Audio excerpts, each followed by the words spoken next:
Et un jour, monsieur a étranglé mon fils aîné. À ce moment-là, mon fils avait 10 ans. Je suis restée tétanisée et je n'ai rien fait du tout. Je suis maman de 5 enfants actuellement. J'ai eu 3 enfants d'une précédente union. Je me suis séparée de cet homme parce qu'il avait des addictions. Lors de cette séparation, je pense que j'ai été un peu vulnérable. J'ai rencontré par la suite un autre homme qui était le frère d'une copine à moi. Dans un premier temps, c'était juste la relation d'un soir. Pour moi, il n'était pas possible d'envisager plus avec cet homme car je savais qu'il avait déjà des addictions au cannabis, etc. Par la suite, cet homme a été assistant à chaque fois qu'on s'est recroisés ou via les réseaux sociaux. En fait, on se fréquentait essentiellement les week-ends lors des sorties. Puis j'ai commencé à laisser cet homme un petit peu entrer dans ma vie personnelle, dans la vie des enfants. Il venait à mon domicile quasiment après toutes ces soirées de boîte de nuit. Il arrivait complètement ivre, etc. Je lui ai toujours ouvert la porte. Dans un premier temps, c'était un homme qui se montrait plus ou moins gentil. Par contre, c'est vrai que c'est un homme qui se plaignait toujours. Il se plaignait toujours de son ex-compagne, qu'il la décrivait comme une folle, une personne instable. Donc j'ai peut-être pris pitié au fond de moi de cet homme. J'ai voulu l'aider. Et à partir de là, je me suis lancée dans une spirale dans laquelle j'ai pu réussir à m'en sortir. Son ex-compagne m'a sollicité. On s'est rencontrés. Elle m'a bien dit que malgré les sentiments qu'elle avait encore pour lui, que c'était un manipulateur, un homme qui avait toujours été méchant avec elle, qu'il avait toujours trompé avec toutes les copines de sa sœur. Elle m'avait dit qu'il me briserait moi, qu'il me briserait mes enfants, que je devais fuir. Moi, à compter de là, j'ai un peu coupé les ponts avec ce monsieur, je m'en suis éloignée, puis je l'ai recroisé. Et de là, il m'a dit que sa compagne était jalouse, qu'elle voulait le reprendre, que c'était que des mensonges. Donc, je me suis lancée dans une relation qui était sans queue ni tête. Mon fils aîné n'a jamais réellement accepté cette relation, et cet homme surtout. Ce monsieur le reprenait surtout, se moquait de lui, le dénigrait, le rabaissait en disant que c'était un bon à rien, car il a des problèmes de dyslexie, entre autres. Mon dernier en question de ma précédente union avait quelques mois à l'époque. Lorsqu'il a fait ses premiers pas, ce monsieur s'amusait à lui faire des croche-pattes. Donc l'enfant saignait des genoux, ce qui le faisait rire. Il faisait que de dire que c'était une tapette, une chochotte. Il se servait de cet enfant comme poubelle de table. Lorsque par exemple ma fille ne voulait pas finir son assiette parce qu'elle n'aimait pas ce qu'il y avait à manger, il donnait le repas, les restes à mon fils parce que c'était un gros porc, parce que effectivement c'était un petit bébé bien portant et que pour lui c'était juste un porc, une poubelle quoi. À compter de là, il y a eu beaucoup de disputes entre mon fils aîné et ce monsieur. Dans un premier temps, j'essayais de dire que c'était ridicule, que ça servait à rien, que je n'en voyais pas l'intérêt, que c'était pas ça l'éducation. Sauf que monsieur m'a, au fil du temps, imposé sa façon d'éduquer un enfant. C'était moi qui ne savais pas faire, moi qui étais une mauvaise mère, malgré que monsieur n'avait pas d'enfant.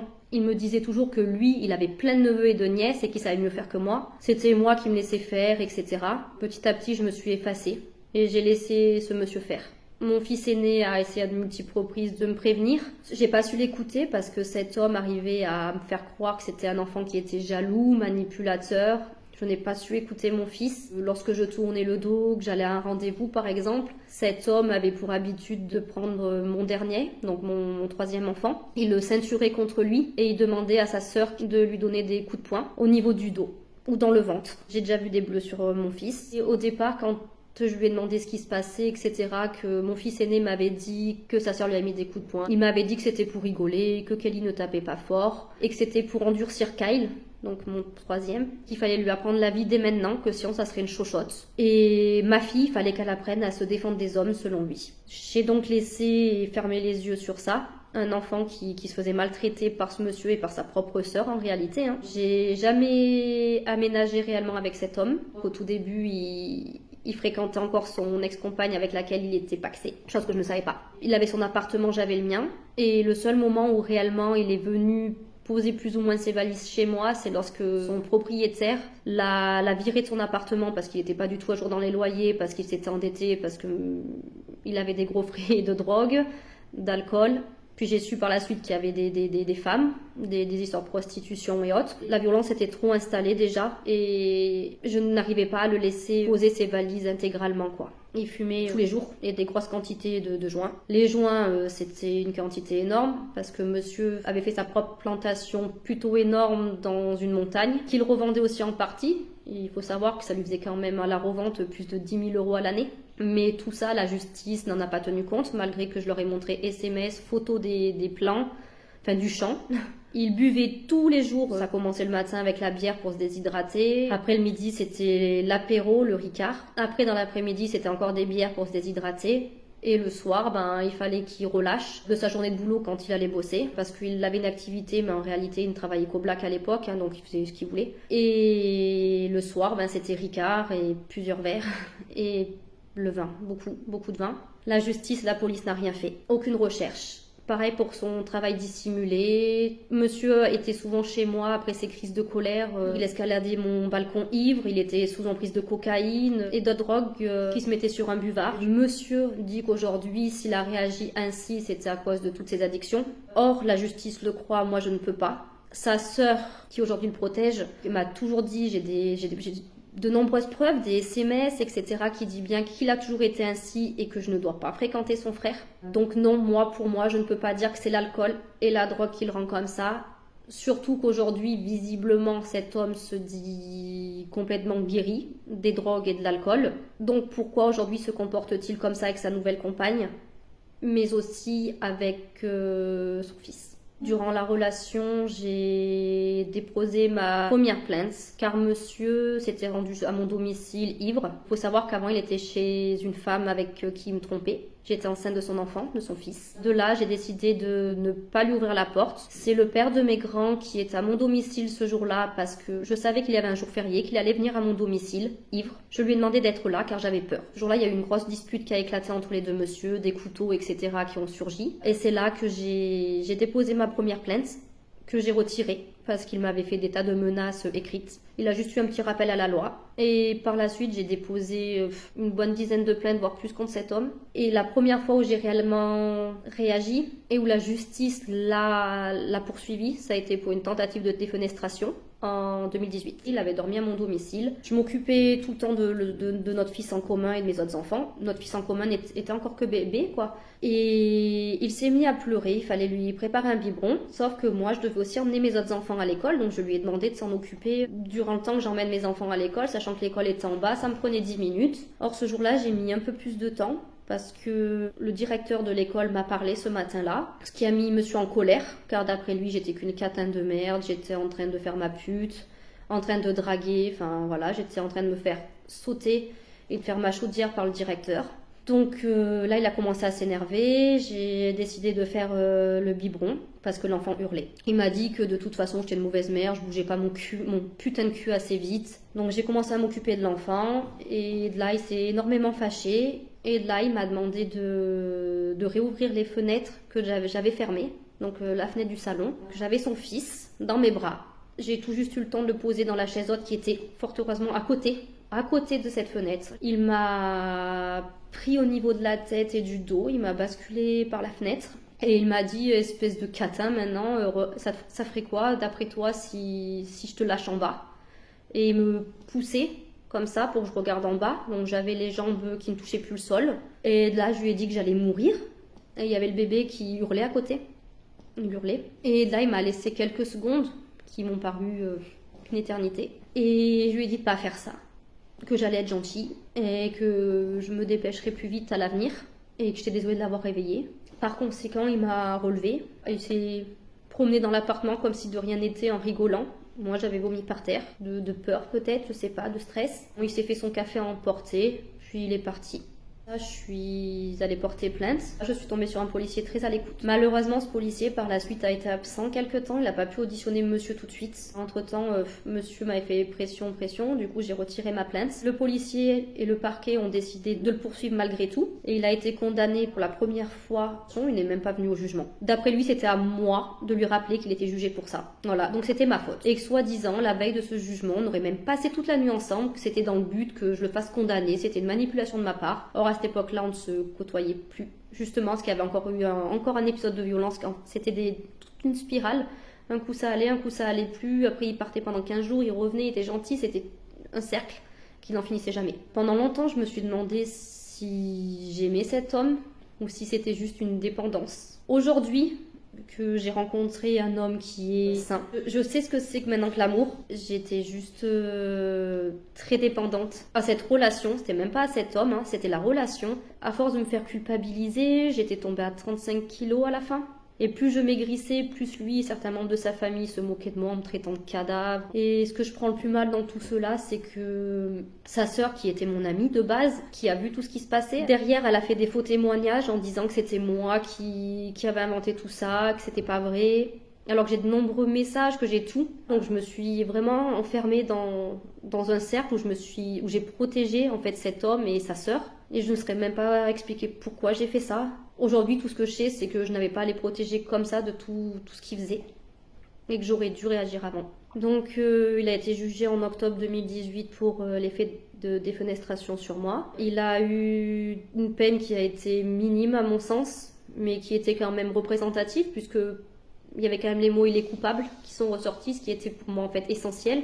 C'était pas la prison ou autre que je recherchais. Il a eu une peine de prison à effectuer. C'était 3 mois ferme et 3 mois de sursis avec des obligations de travail, de logement et des obligations de soins. Il a fait aménager cette peine en tige. Durant ça, monsieur a continué son harcèlement, etc. Je l'ai signalé auprès de son SPIP qui n'a rien fait. Donc normalement, il aurait dû effectuer sa peine de prison. Ça n'a pas été fait. De toute façon, cet homme m'a toujours dit qu'il n'irait jamais en prison et qu'il s'en sortirait toujours très bien parce qu'il a une belle-mère qui est juge au prud'homme, parce que son père, ayant une grande entreprise de carrelage, il lui offrirait un boulot à CDI, chose qui a été faite pour ne pas aller en prison. Son oncle lui a vite, qui est propriétaire de plusieurs logements, lui a vite procuré un logement. Donc en fait, il a réussi à présenter une situation assez carrée. Il s'est fait suivre en addictologie durant un temps. Moi, il m'a quand même confié par voie écrite, hein, j'ai les messages, qu'il irait faire pisser un de ses frères de toute façon à sa place. Et je l'ai confié tout ça à la justice, personne n'a rien fait. Monsieur se permettait de venir à mon domicile. Si je lui ouvrais pas la porte, il me démontait mes roues de voiture. À la fin, honnêtement, j'en avais plus rien à faire. Je me suis dit, qui casse la voiture, tu sais quoi, tant pis, stop, j'en rachèterai plus. À la suite de cela, il y a eu une interdiction de rentrer en contact. Malheureusement, au bout d'un moment, j'ai cédé. Je l'ai laissé re-rentrer à mon domicile. Et une fois qu'il a un pied dedans, il partait plus en fait. Et à compter de là, recommencer la même histoire. Tout est ta faute, c'est à cause de toi, tu me fais du mal, c'est toi qui me tapes, je suis obligée de me défendre. Je me suis pensée folle, hein. Et un jour, monsieur a étranglé mon fils aîné. À ce moment-là, mon fils avait 10 ans. Je suis restée tétanisée et je n'ai rien fait. Du tout. Quand j'ai vu les yeux de mon fils qui devenaient rouges, c'est là où je me suis dit que ça pouvait plus durer. Quand je l'ai supplié de relâcher l'enfant, qu'il allait le tuer, à savoir qu'il y avait mes autres enfants à côté qui voyaient le spectacle, hein, parce que pour lui c'était un spectacle. Quand il a relâché, mon fils aîné s'est sauvé dans les escaliers de l'immeuble. Monsieur l'a poursuivi dans tout l'immeuble et à chaque palier d'escalier, il étranglait le petit. Et ce jour-là, il allait à l'orthophoniste et je lui avais bien dit que c'était une personne de confiance et que si un jour il y avait un gros souci, que moi, si monsieur était au domicile, que je pourrais peut-être rien faire, pas appeler la police ou rien, parce qu'il m'enlevait mes téléphones, enfin voilà. Et du coup, il a dit à l'orthophoniste tout ce qui se passait. En réalité, pendant ce temps, j'ai commencé à préparer la séparation. J'ai fait en sorte d'être gentille. Et puis en janvier 2019, j'ai mis un terme définitif à la relation. La police est venue une ultime fois à la maison. C'était devenu presque habituel. Et là, le policier m'a dit que maintenant je devais réagir, que sinon il ferait un signalement et qu'on m'enlèverait les enfants, puisque je les protégeais pas. Chose qui était vraie. J'ai été auditionnée par la suite, qui m'a fait réaliser beaucoup de choses. En réalité, il n'y avait pas que les violences physiques et psychologiques que je subissais et les enfants, mais qu'il y avait aussi des viols conjugaux. Il y avait plusieurs sentiments en moi qui se mélangeaient. Des fois, je me comprenais même plus. Dans un premier temps, quand il disparaissait ou autre, je me disais, ça y est, je suis enfin tranquille, je peux respirer. Mais à la fois, j'avais aussi peur qu'il lui soit arrivé quelque chose. C'était quand même le père de mon enfant. Je voulais pas devoir annoncer à mon enfant la mort de son papa. Et puis, quand il redonnait des nouvelles. Et dans un fond, j'étais soulagée en me disant, bon, il va bien. Et de là, en fait, ça recommençait. Je mangeais plus, je vomissais. Donc, à compter de là, j'ai décidé de ne plus jamais lui répondre. J'ai d'autres messages qui disent que de toute façon, s'il va en prison, il s'en fout, qu'il ressortira, qu'il m'attendra caché sous les escaliers et qu'il me défoncera le crâne avec un pied de biche et qu'il me laissera tétraplégique et que lui, même s'il retournera en prison, il en sortira, que moi je serai enfermée dans mon corps toute ma vie, qu'il rentrera cagoulé et qu'il me fracassera le crâne et que mes enfants se lèveront et qu'ils me retrouveront morte sur le carreau avec le crâne en sang. Le papa de mes grands, lui, s'était carrément déchargé en disant à l'assistante sociale que de toute façon, il voulait plus forcément prendre ses enfants. Il a signé un document comme quoi carrément monsieur a demandé le placement de ses enfants en famille d'accueil sur ses temps d'accueil à lui. Moi, j'ai accepté que les enfants partent en famille d'accueil sur ses temps d'accueil à lui parce que j'avais besoin de souffler. J'avais besoin de me reconstruire. Et c'était plus à mon fils aîné de gérer le quotidien, de gérer ses frères et sœurs. C'est pas un enfant de 10, 11 ans de s'occuper de son petit frère qui est bébé. Donc de là, j'avais les éducatrices qui venaient régulièrement à la maison. C'était des super, franchement, elles étaient super. Elles ont vu clair dans le jeu de ce monsieur. Mes enfants aujourd'hui sont placés à domicile. J'ai toujours l'autorité parentale sur eux, etc. Par contre, d'après les termes d'une assistante sociale qui était présente lors du jugement, mes enfants ne m'appartiennent plus, ils appartiennent à eux. Aujourd'hui, je dois me soumettre à tout ce qu'on me demande, c'est-à-dire qu'aujourd'hui, on me demande de m'entendre et de faire des efforts avec cet homme. Et si je ne suis pas capable de ça, on me dit que mes enfants seront placés en foyer, car je les laisse dans un conflit et que c'est moi qui leur monte la tête. Mes enfants, pour vous dire, ont essayé de parler à la juge. Pendant 3 heures, elle m'a fait que m'incendier moi, elle n'a même pas donné 5 minutes de parole aux enfants, malgré qu'on lui ait demandé d'entendre les enfants. Et aujourd'hui, cet homme n'a même pas de mesure chez lui. Rien, du tout. Tout va bien pour lui, tout est parfait. C'est aberrant. Mon fils aîné a déposé plainte. Suite à cela, il y a eu un jugement. Bon, la justice a retenu juste une infime partie de violence, c'est-à-dire juste 3 mois, alors qu'en réalité la violence avait été plus longue. Mais malgré tout ça, donc il y a eu un premier jugement auquel il avait fait appel. Soi-disant, il n'a pas eu le temps de se préparer alors qu'il y avait 6 mois pour se préparer, donc je ne comprends pas. À la suite de ça, donc il y a eu un deuxième jugement qui est passé en collégial, c'est-à-dire c'était du coup un plus grand jugement avec 3 juges au lieu d'1. Mon fils a parlé à la barre. Il espérait et attendait juste des excuses de cet homme, mais il a continué de nier que tout est notre faute. Il a été reconnu coupable. Ça a été notre plus grande victoire. Juste entendre ces mots-là et voir sa tête coupable. Il a été condamné à 12 mois ferme de prison et des dommages à intérêts à verser à mon fils aîné et à moi-même.